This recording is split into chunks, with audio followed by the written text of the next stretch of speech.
Welcome back to Nick Lenz's Comic Corner Classics as known classics. This episode number 1570 and Doubleshot number 1464. Now, I do have one finale for one trade series and a new volume release for this particular trade series. First up, a finale. We have Moon Knight, Volume 5, Deep South. Yeah, this is the end of this this is the end of this trade series. Collecting issues 26 to 50. 30. Yep. And as you see the cover, yep, Punisher's involved with this. And this mostly, in a way, these last few issues took place during the events of kind of like Dark Reign. When I mentioned this stuff about the Dark Avengers stuff. Yeah, Dark Avengers, which was happening this period of time. And for Punisher, like, right after this run wrapped up, of course, this basically took place before the second issue of his run at that point by Rick Remender. Mostly this issue, this trade here, Mike Bent's just slowly trying to wrap up his run for the book. And it seems as though Moon Knight is kind of getting back to normal the way he was. But it seems like he tosses costume aside by the very end of the book. And he just walks off. And you think that's the end of Moon Knight. Yeah. I mean, he does spend a lot of the time, he works the Punisher a lot of these issues, which is interesting to say the least. You have Punisher pop up on the pages of Moon Knight, of all people. Yes, the Punisher. Why is he here? Because they'll kill people, that's why. Except that Mark Spector was a mercenary and Punisher was a Marine. Yep. And here's how the artist draws Punisher. Yes, and as tip of the artwork, we have a brand new artist here. Yep, a brand new artist who took over the book from Mark Textra. Yeah, I don't know why they replaced Mark Textra for. He's a good artist. But he's with Jeffrey Pallo. So Mike Benson has gone through 3 artists in 17 issues. For no reason. So, oh yeah, in case you're curious though, is Tony Stark in these issues? No, he has nothing to do with these issues at all. I mean, aside from the fact Punisher apparently is going after Moon Knight in these issues. For some reason. Yeah. And Punisher is heavily involved in these issues. In some way, shape, or form, the Punisher's here. Oh yeah, and Mark Spector does know who the Punisher is. And the way it's written here, it seems as though Mark Spector's got no problem with him. And we have, I think it's supposed to be, looks like the Mark Spector's taking some woman in. It's not Marlene. But it's somebody else.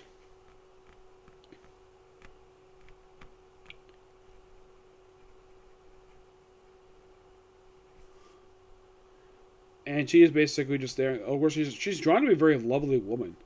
Yes. So he kind of rescued. We turn to a wrestling match in a gym. Yes, basically a luchador tag team match.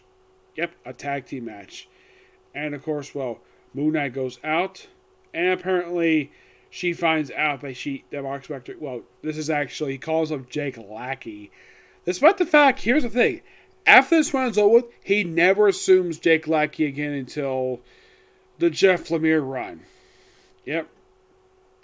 And we kind of have some reminiscing of elements here of the Black Spectre. The Black Spectre was no enemy of his, and we have this luchador going after the woman who Mark Spector saved, who, by the way, she's running in her underwear. Yep.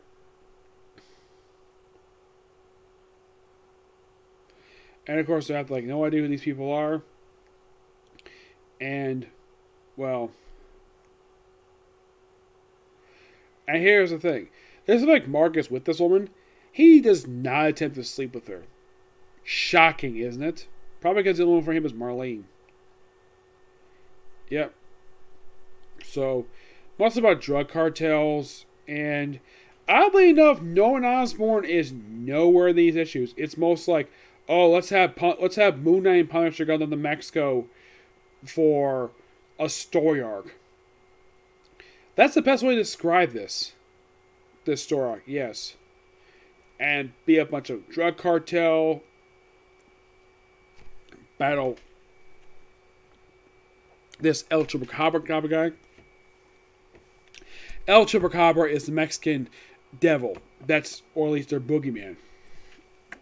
So,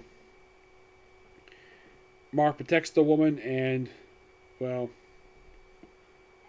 there's this guy with all this cash. Then we have on TV screen of Norman Osborn. Yes, Norman Osborn.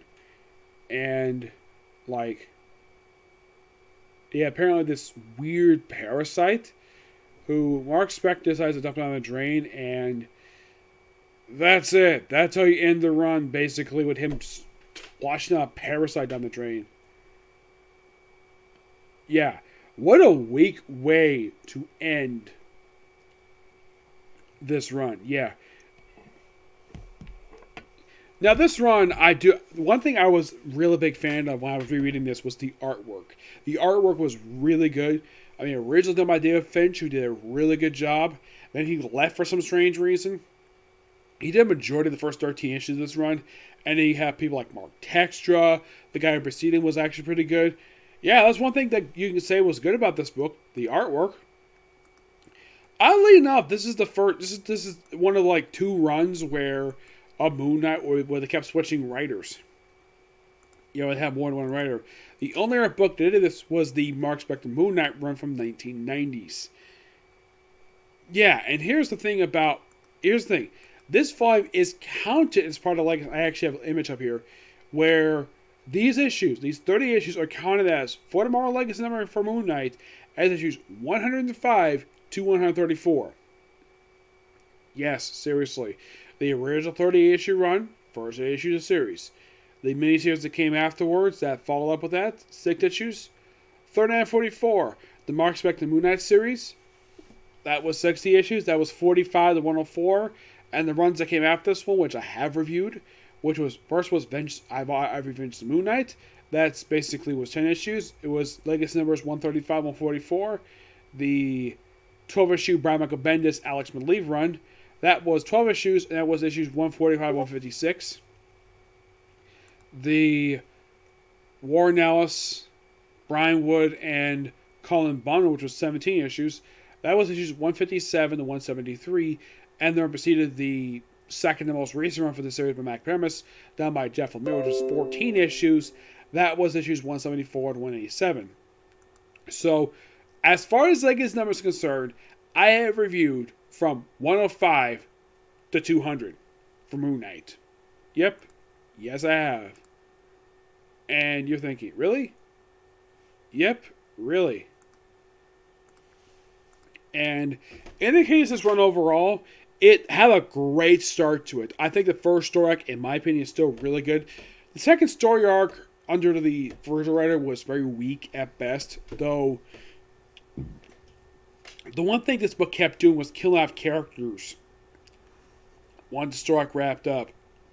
And I think the previous story arc was probably the best one they had under the Mark Benson run. That's just my opinion anyways, because it involved Tony Stark, it involved Norman Osborn. This book, this last story arc, felt somewhat disconnected. And here's the weird thing about this. 2 months after this volume concluded, we have Vengeance and Moon Knight startup, which I had previously reviewed. Let me.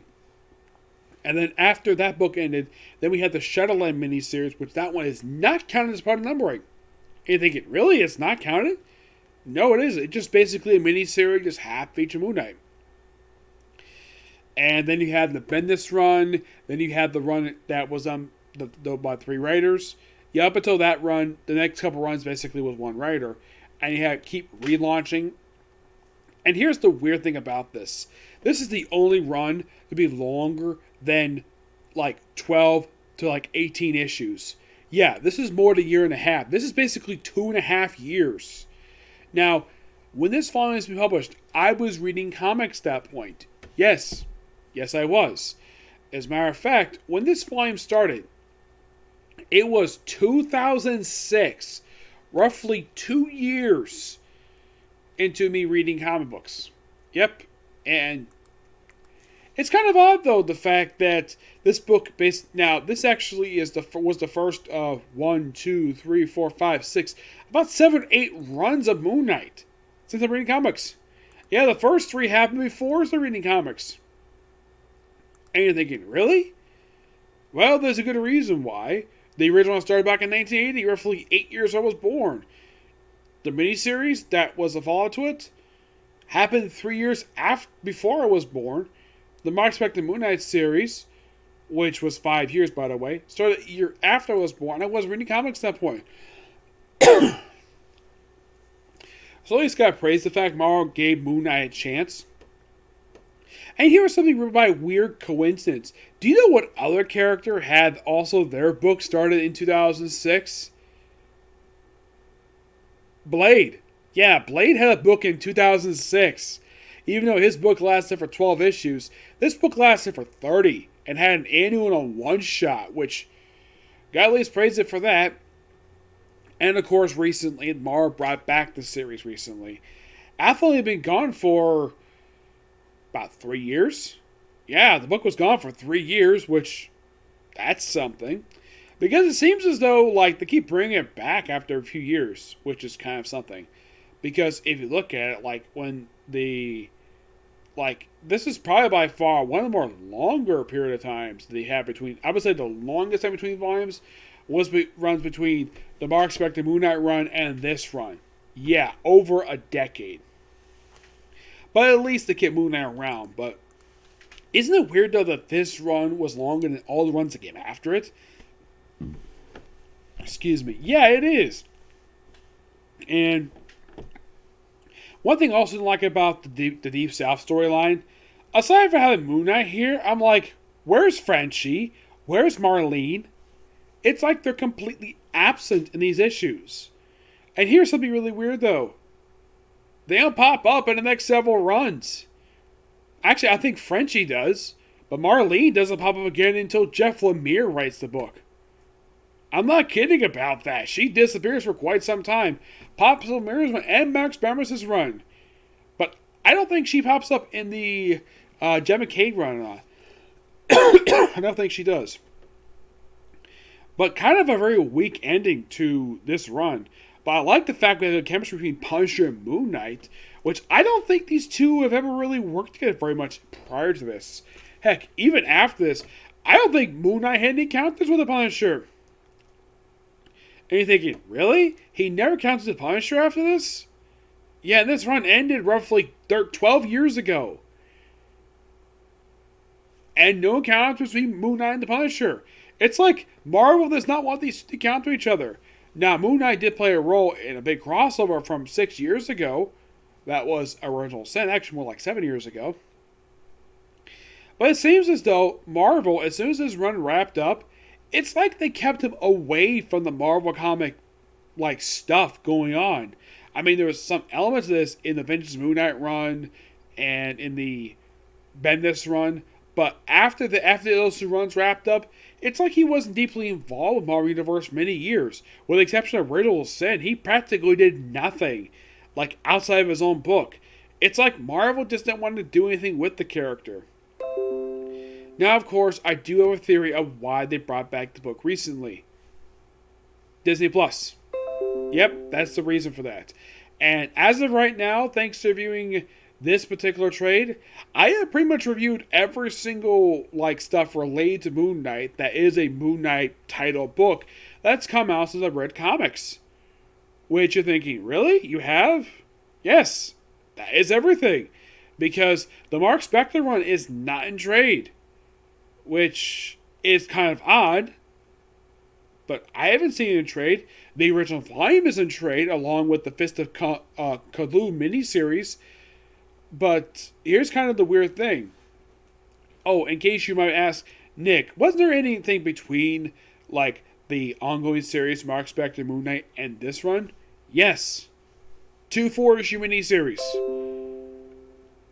The reason why? Because I think they killed him off for some reason. I'm not really sure why, but they did. Alright, moving on to a different book. We have Miles Morales Spider-Man Volume 4 Ultimatum. This collect issues 16 to 21 of the Miles Morales book. Let me. And yes, some of these issues are tie-ins to Outlawed, which, yes, Dugan does pop up in this book. And here's the thing. We have Cradle come to Miles' school when he's, like, missing. At one point, he gets kidnapped by Ultimatum. And Ultimatum does point out to him, like, despite the fact he's the Miles Morales of the 616 universe, he's a trespasser. Along with some people, including Bombshell, Genki, his parents. Yeah, they're trespassers. Which, that's interesting. Heck, he been brought in, Ultimatum brought in somebody that I don't think anybody would expect to see this guy again. The ultimate Norman Osborn. Yep, the one who's a big hulking Green Goblin monster. Excuse me. Yeah, I got up there. So he brought him in. And by the way, Ultimatum, for some reason, I have no idea why the heck they decided to do this. Of course, the first issue, it just stayed with Miles and his baby sister, the adventure in the sewer, and it's just a really good issue. And it's up with the Prowler, who, by the way, is, well, this Prowler is not Tommy Brown. No, this is, of course, well, this is Aaron Davis, Miles' uncle. Now look, here is the Norman Osborn, ultimate Norman Osborn. Yep, that's him.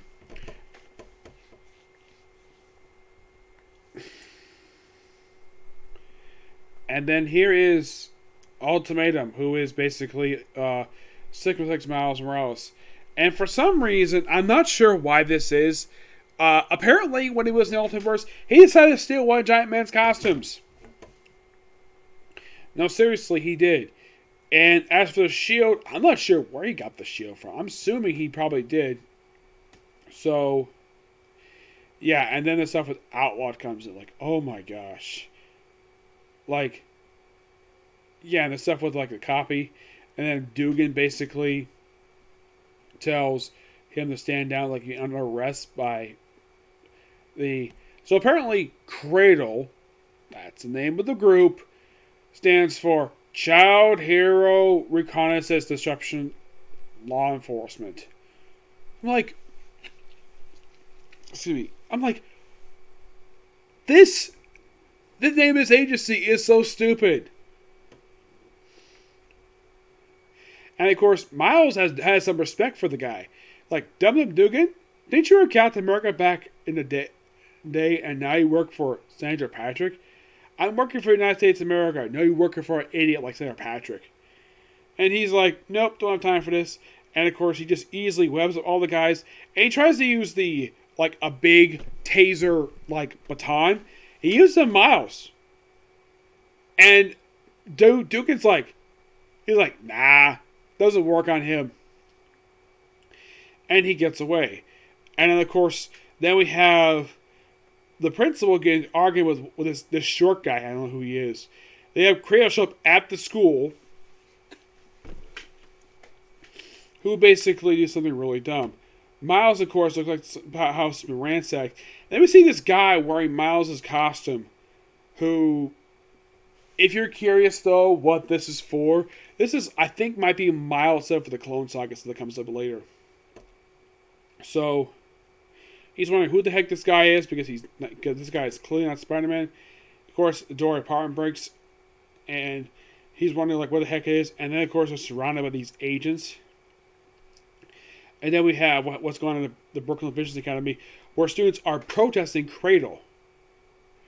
And basically, Barbara, who at this point is supposed to be Miles' girlfriend, he basically says, we're not criminals. These people, Cradle, these shouldn't be in our school.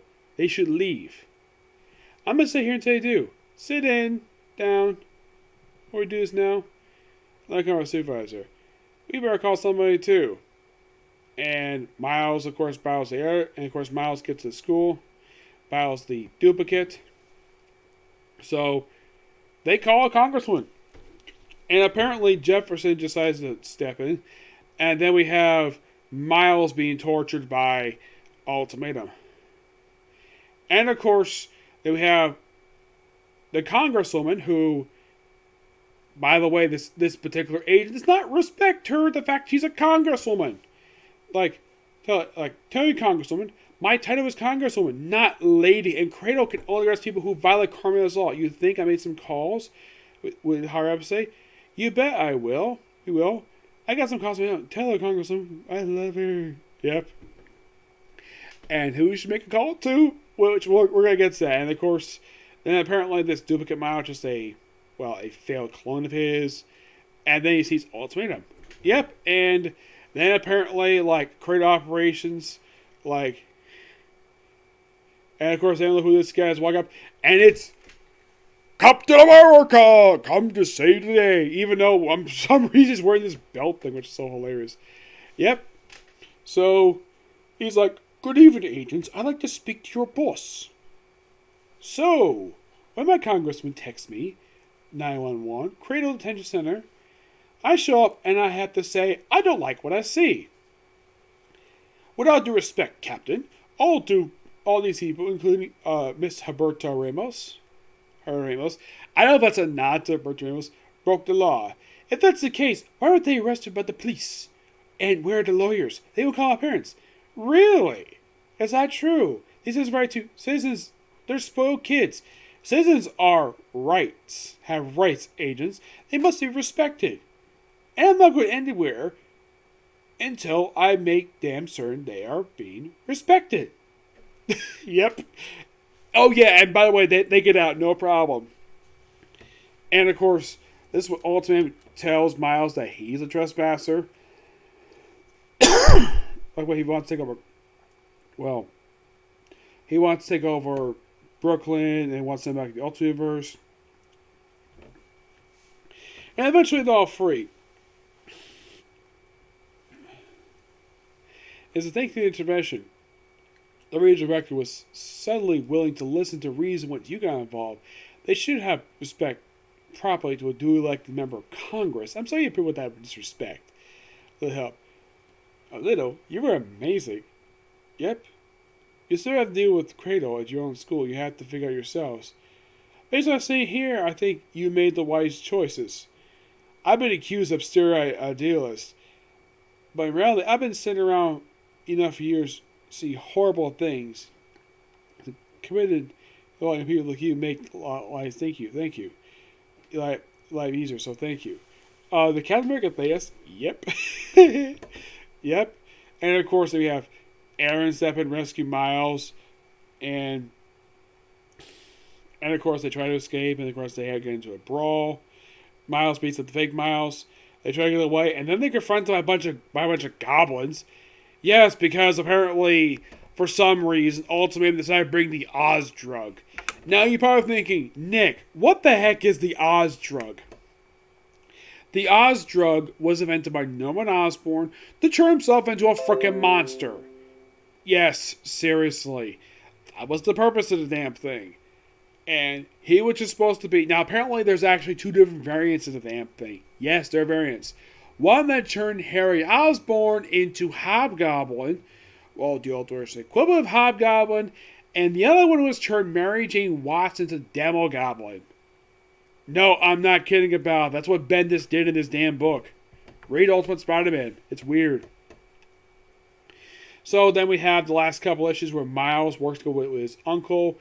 And, of course, Captain America, who beats the crap out of, these fake goblins. And then, of course, you have Jefferson's like, Mr. Davis.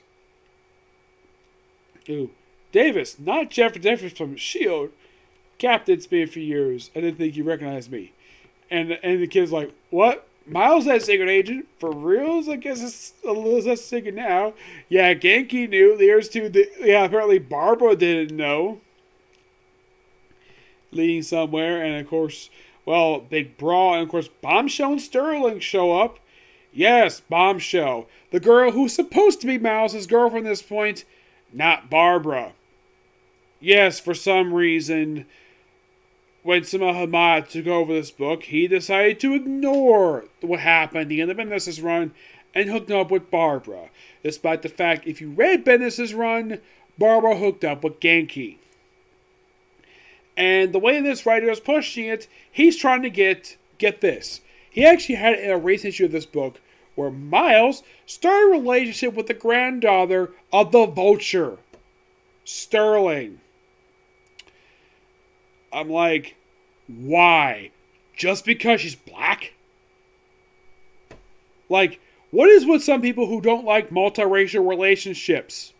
This is stupid. This is almost just as bad what happened in, like, Rise of Skywalker. It was implied that Finn was going to relate with its other woman who's the same skin color he is.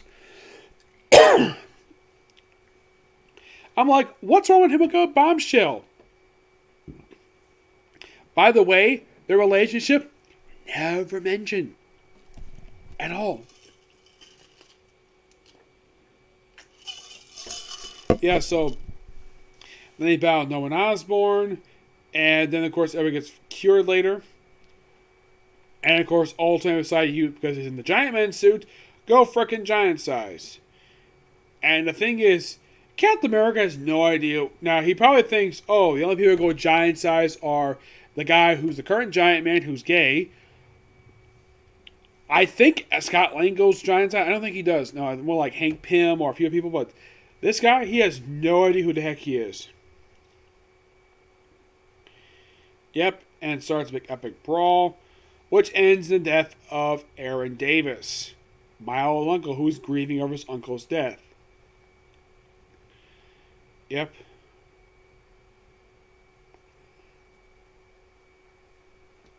Cap does praise Aaron for his heroic actions, but like he was a criminal. So basically, everyone's mourning over his death, and the thing ends basically with Miles and with his uncle around. Yep, and that ends the thing here. Yep. I gotta say, this was actually really good.